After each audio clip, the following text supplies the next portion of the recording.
Pakistan super league PSL এর 2025 আসর শুরু হতে আর বেশি সময় নেই, তাই আজ আমরা এই ভিডিওর মাধ্যমে জানব পাকিস্তান সুপার লিগ পিএসএল এর প্রথম ম্যাচে কে কে মুখোমুখি হবে বা উদ্বোধনী ম্যাচে কে কে খেলবে এবং কয় তারিখে প্রথম ম্যাচ অনুষ্ঠিত হবে এবং কয়টি ম্যাচ অনুষ্ঠিত হবে এবং টাইম সব জানব।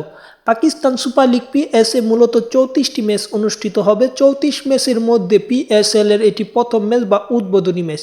এই ম্যাচটিতে মুখোমুখি হবে ইসলামাবাদ ইউনাইটেড এবং লাহোর কালান্দার্স। লাহোর কালান্দার্স এবং ইসলামাবাদ ইউনাইটেডের মধ্যকার এই ম্যাচটি এপ্রিল মাসের 11 তারিখ অনুষ্ঠিত হবে বাংলাদেশ সময় রাত 9টায়।